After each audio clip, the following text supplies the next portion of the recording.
Hey, do you want to know everything that can go wrong with the BMW M2? Maybe what they like to live with and drive now that they're a few years old? Maybe what they cost to buy and even own?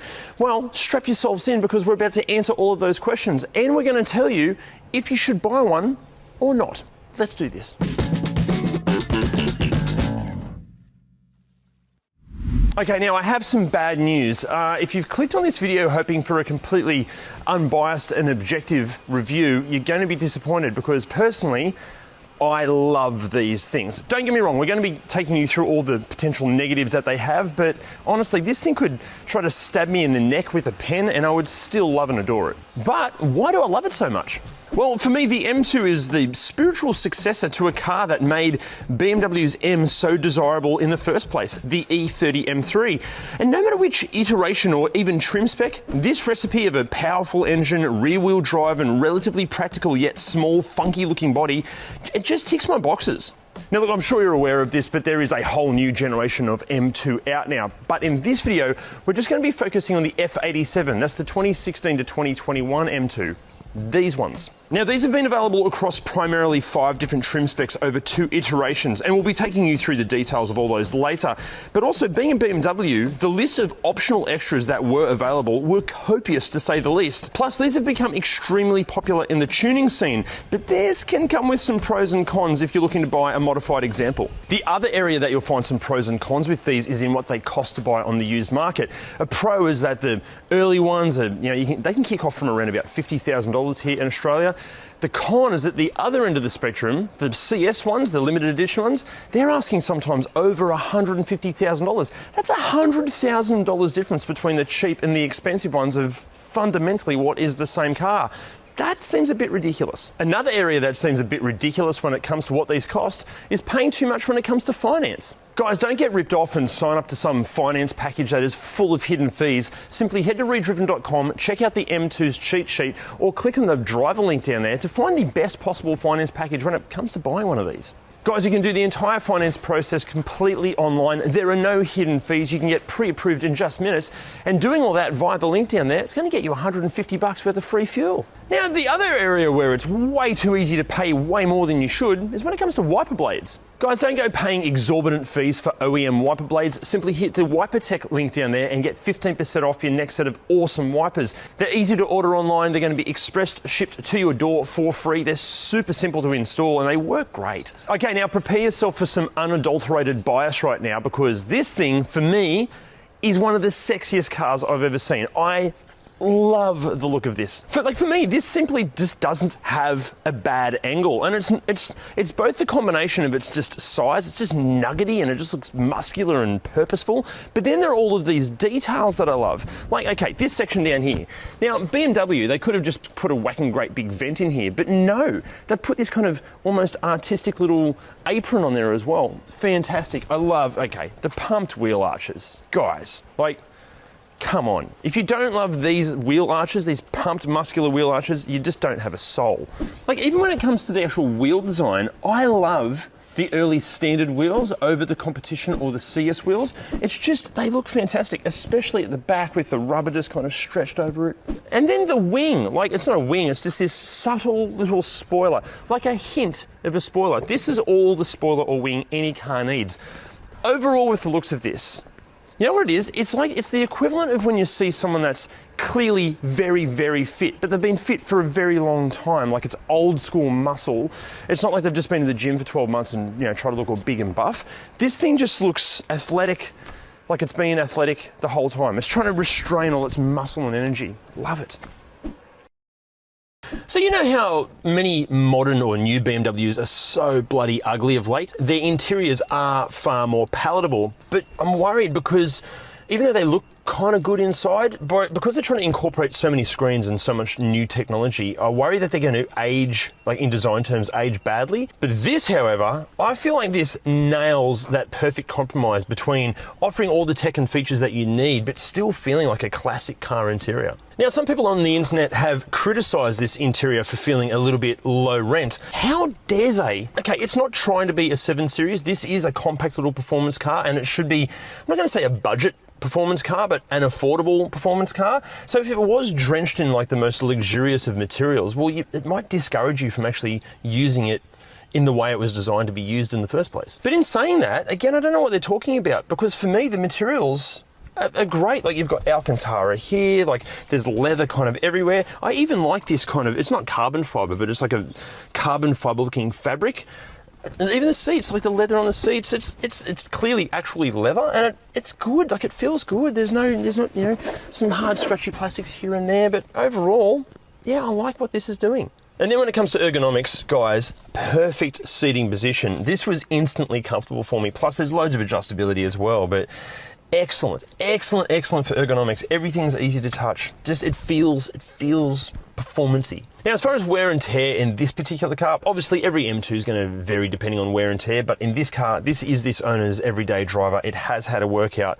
Wear and tear is very, very good. The steering wheel has gone a little bit shiny, but that can be restored pretty easily. But like, the door cards are great. The leather on top of the armrest here is going like a little bit loosey-goosey. That might get worse over time, but not too bad. But like, all the stitching's in great shape. The leather on the seats still feels quite supple.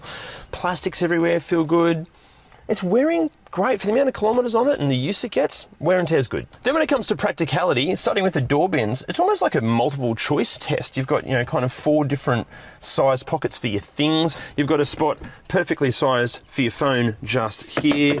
2 cup holders there. I don't know how my wanky, small, pretentious coffees like a macchiato would fit in there. It might kind of fall around a little bit. We've got okay storage bin here. Pretty decent sized glove box there.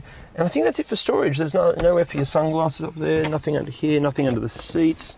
Yeah, not too bad. Now, if the M2 were going to be a celebrity, surely it would be Tom Holland. Like, small, nuggety, clearly very, very fit, super talented, often hilarious.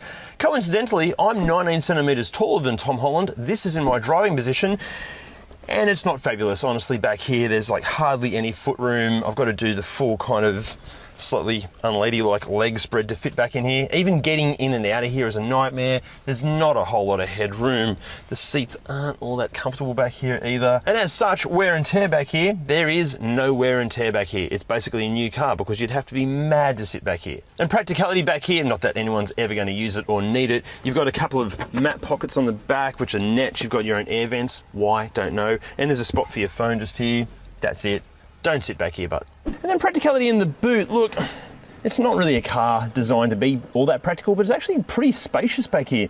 The issue is this aperture is quite small, and that's a bit of a pain in the ass. But like, again, considering what this car is about, it's got a good amount of boot space. Now, do you have an iPhone or like an Android device of some sort? Well, chances are you'd like to use Apple CarPlay or Android Auto.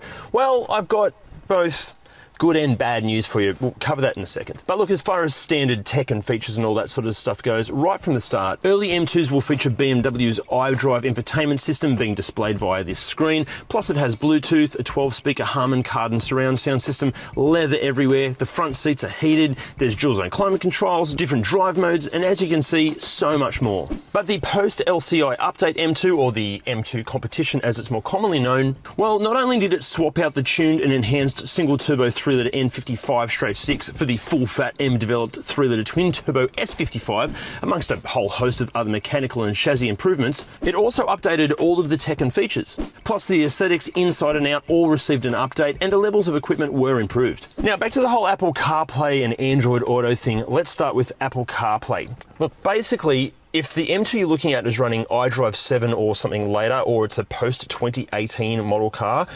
apparently it should have Apple CarPlay. It might need to be unlocked via coding and all that sort of stuff. According to who we spoke to, apparently it's not too hard to do, and it should be in the system somewhere. Android Auto users, however, well, look, this honestly can be a total can of worms. Depending on who you talk to, some people claim that it's actually really easy to install. Others say it's a complete nightmare to install. Others even say it's such a nightmare to install that even if you do install it, it's just going to create all sorts of dramas.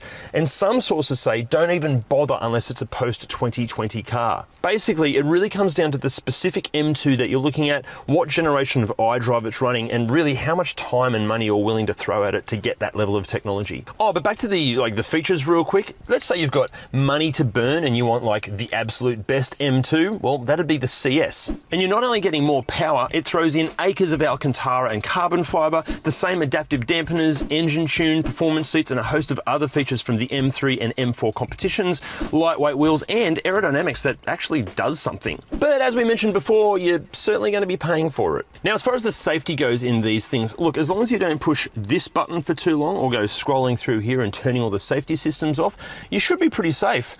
If you do the opposite of that, well then honestly, all bets are off, and you might find that the scenery is approaching you at a pretty alarming rate. If that does happen, well, what safety systems are going to attempt to keep you healthy? Well, to take you through what safety equipment that you can expect, we're going to do this next voiceover in the same style that these cars will find themselves going if you turn all these all-important safety systems off, and that's backwards and fast.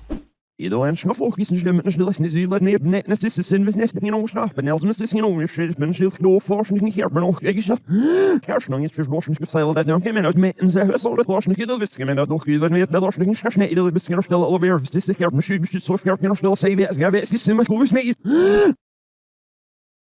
Now, if you ever type BMW F87 M2 into that YouTube search bar, you're going to be presented with the likes of Chris Harris and Jason Camissa and Henry Catchpole and any number of amazing car geno YouTubers sliding these things around a racetrack or, you know, on some deserted mountain pass, raving about how amazing they are in terms of, you know, on the limit dynamics.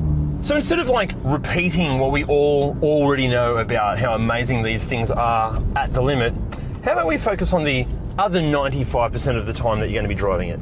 First of all, pulling out of your driveway, absolute breeze. There's no major blind spot. The car's quite small, so you're not going to, you know, hit your letterbox on the way out. And also, it's not sitting stupidly low for a performance car, so you're not going to scrub the front on the gutter. And then, like, when it comes to pulling away, you're not going to upset your neighbours because it's not some raucous engine or exhaust note. You can kind of turn everything down a bit. So, yeah, it's going to be quite socially acceptable. But then there's the fuel consumption. Like, this car, it generally is driven in traffic and around suburbs most of the time, so it's a lot of stop-start stuff. And then when it's out of the suburbs, it's being driven very enthusiastically. So it's reporting a fuel consumption figure of 16.1 litres per 100 Ks. Ow.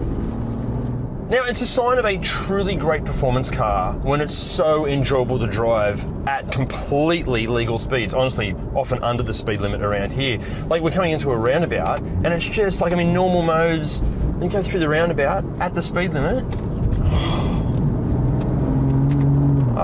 Like that, not speeding, and it's just, it's so much fun. Now, dual clutch gearboxes, generally speaking, in traffic can be a bit of a nightmare because they get a bit clunky and confused and just a bit all over the shop. But this, really smooth, like surprisingly smooth. But then when you do flick it into manual mode and hit sport, like, it's so responsive and again, just so much fun, so enjoyable to use. Also, performance cars on speed humps, normally a nightmare. In this, no, it's firm, but that wasn't terrible. I can still feel my spine in a good way. Now, here's another advantage to having a car that isn't too overt in design. No one kind of looks at you like a wanker. Like, people are letting me into traffic. Like, I'm trying to get through like a car park section at the moment and having no issues because I don't look like I'm some dickhead in some flamboyant Lamborghini. And then when you're driving in traffic, if you see a gap that you need to get to, because of the performance and just how instantly responsive this engine and layout is, you see a gap, go for it, you're there. It's brilliant, and it's enjoyable to just like change lanes and quick little whoop. There we go, we're in. Amazing. Now look, this thing, engine-wise, it has just the perfect amount of power and torque. Pulling onto a freeway is so enjoyable because it pins you back to the seat. You've got this lovely muscular kind of mid-range torque, but then it's lovely to rev it out. But then it's a great amount of quick, so you can enjoy that acceleration performance. With cars that are faster than this, or even tuned versions of these that are putting out hundreds of horsepower, the problem is you accelerate to get up to the speed limit, but you're there so fast that you don't actually get to enjoy the acceleration part. It's all over and done with, and you're spending more time on the brakes and decelerating than you are just flooring the thing. And then once you're up to the speed limit on the freeway, it just cruises along so nicely. There are a couple of negatives, but the road and tyre noise is pretty loud for what's supposed to be a premium car, and it can feel just a little bit nervous because of how firm the suspension is. Once there's a few like joins on a freeway, like joins between the road parts on a freeway, yeah, it can get a bit jolty all over the place. So look, as you can easily tell, this thing is utterly so enjoyable to drive, even used with thousands of kilometers on it. It's still so great. So therefore, yeah, you do go hunting for the long way home. And when you do find one of those perfect sections of road where you're linking just the right amount of corners together with just the right amount of a straight between them, it's up there with some of the best cars I've ever driven. Still, this thing is epically good. And again, guys, remember, this is a 2016 model. It's got a lot of Ks on it. It's one of the more affordable M2s of all the M2s for sale out there. And when this car is this good, like, how much better is a competition or a CS? I don't think it's worth $100,000 more, or even honestly $40,000 more. This is the sweet spot. You don't need any more than what this car is offering.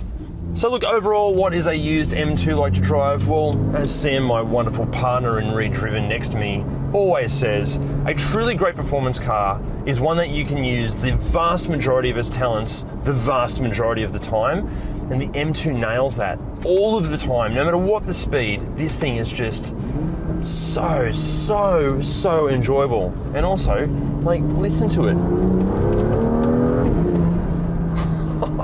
So good. That was the speed limit, by the way. Okay, now to the section of the video that I'm personally going to despise, but it's important that we do it. What goes wrong with these? Let's start with the sexy as hell exterior. Okay, first issue is that apparently there are a few reports that the exterior design can actually induce pregnancy. Apparently what happens is just these looks, they kind of have like a form of eye sex with you, but funnily enough, they're not really complaints as such. Next up, there are reports that the front and the rear lights can kind of get a condensation build up inside them.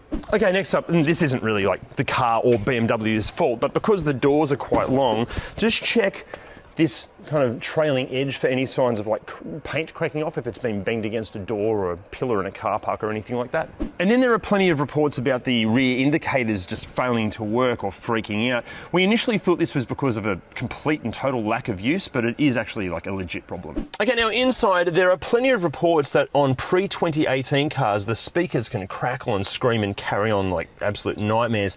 The issue is that it comes down to BMW's shit design. They put the amplifier in the back right near a vent where like water can get all over it. Now these amplifiers, they're not cheap to replace, but the good news is you can get a little splash cover to protect it. Many owners have complained that the horn just stops working. And according to the owners groups, the iDrive systems, they can kind of freak out, basically having black screens, or maybe like the system resets itself, or it starts scrolling through radio stations or going into submenus, even just calling random people, not random people, but like random numbers in your phone book. Now before we get into mechanically what can go wrong with these things, firstly, a massive thank you to Greg for lending us his M2. By the way, guys, this exact car might be for sale soon. He's considering selling it. If he is selling it, there might be a link down there. Secondly, M2 owners groups and BMW technicians and mechanics, you absolute bloody legends. Thank you so much for all of your knowledge and advice. And thirdly, thank you. It's because of you that ReDriven has amazingly become one of the fastest growing automotive YouTube channels in Australia. And guys, we promise you, the more of you that support us and subscribe to us, the bigger and better these videos are going to get. We're going to do our absolute best to become the best automotive YouTube channel on YouTube. So yeah, hit those all important buttons. You guys are legends. Okay, look, I'd love to talk to you about all the mechanical issues that these things can have, but I can't because I'm not qualified to. I'm not a qualified mechanic. But Jim is. While the N55 in the pre-update and the S55 in the post-update are kind of the same but different, a lot of the common problems are very much the same. In both, oil leaks are pretty common, and everything over 100,000 Ks will be leaking oil. They leak oil from the oil filter housing and the valve covers and the sump gasket. And just on those valve covers, if that happens to be off for an oil leak repair, have a good look at the PCV system. That's the engine breather system. If there's any problems with that, that will make all the oil leaks even worse. The serpentine belt tensioner can be a bit problematic on these. As it wears, it sort of sags a bit and allows the belt to run on an angle and makes a terrible noise. In other occasions, the bolt in it actually either comes out or snaps, and that just causes a horrible mess everywhere. It can be a little bit messy and a little bit expensive too, depending on how much collateral damage it causes. Now, the old electric pump in the N55 is a little bit more problematic than the mechanical pump in the S55. And just on those cooling systems too, there's a lot of plastic components in that, and they are very complicated cooling systems. Now, the plastic components are very well known for becoming brittle with age. So yeah, it might be okay now, but long term, like a lot of BMWs, the cooling systems will be a bit problematic. You can expect to see some complications with the charge pipes, especially if it's boosted, but there are plenty of aftermarket upgrades to take care of that. On standard engines, look, the turbos in these are pretty much on par with any high-performance engine of that type. Obviously, the S55 has 2 of them, so there is a lot more to go wrong there. And servicing here is the key to mitigate turbo complications. And just on that, with the servicing, please ignore any dealer-recommended extended servicing intervals. You have to service these things every 10,000 Ks, and if you're tracking it, do it every 5,000 Ks. Now, as for the much hyped S55 crank hub failure, look, I'll quickly run over that and explain what's happening there. At the front of the engine, there are 2 sprockets. There's one for the timing chain and one for the oil pump, and there's a flange there that the harmonic balancer bolts to. Now, from the factory, none of that is keyed or doweled onto the crank at all. It just relies on the crankshaft bolt being incredibly tight to squash it all in there and keep it all turning together. Now, if that bolt should come loose or stretch or anything like that, the whole thing can slip on the crankshaft and, look, catastrophic failure ensues. Now, as I said, there is a lot of hype regarding this, but typically it's more common on engines that have been tuned and are pulling higher revs, basically anything that's having its neck wrung. On a standard engine, it's extremely unlikely to happen. Now, there are plenty of upgrades to fix this, but to do it properly, it can be about a $3,000 to $4,000 job just to do the upgrades to stop it happening. Should it fail, as I said, unlikely on standard engines, should it fail, look, it's pretty much going to cost all of the money in the world because the engine can just be completely destroyed. Now, the transmissions in these, they're actually pretty good. The dual clutch does cop a lot of criticism for being harsh and just kind of cranky at low speeds, which is pretty much every dual clutch basically. They do also have the occasional overheating and some oil leak issues. The manuals in these, look, they're also pretty good, but should anything go wrong with either of them, the manual will be much cheaper to repair. The dual clutch transmission, if something goes wrong, will be extremely expensive. And look, a hot tip, if you're looking to buy one and you really want to get a modified one, look, it's probably not a great idea unless you can be sure that the mods have been done absolutely flawlessly by a pro. I'd probably just go with a standard one. Well, you know what, like, I want to say yes, and stuff it. I am going to say yes. Look, I know some of you may disagree with me on this, but after talking to plenty of owners in the owners groups, everybody that owns one of these absolutely adores it. Like any BMW, or really any European car, they do come with their faults and little idiosyncrasies, and some owners have had a few major issues here and there. But look at it this way. When you look back at like holidays or experiences you've had, it's generally the times you've kind of gotten away with stuff or survived something risky that brings back the smiles and the fond memories. That's the M2. And look, yes, there are plenty of more sensible options out there, but when it comes to cars that exist to make you feel alive, that car, it does need to be a little bit risky, not just to drive, but to own as well. Look guys, I know I'm incredibly biased when it comes to the M2, but come on, like BMW have nailed it with this thing. And when you consider that good used examples kick off from around about $50,000, which is coincidentally around the same asking price as a brand new Subaru BRZ or Toyota GR86, this thing makes for a very compelling argument. Which then brings us to a massive question. Do you buy one of these, or instead for the same kind of money, do you buy a brand new GR86 or BRZ? Let us know in the comments. See you next time. Okay guys, now I've got some unfortunate... Okay, now prepare yourself for some unadulterated. Now, do you have an iPhone or maybe like an Android device?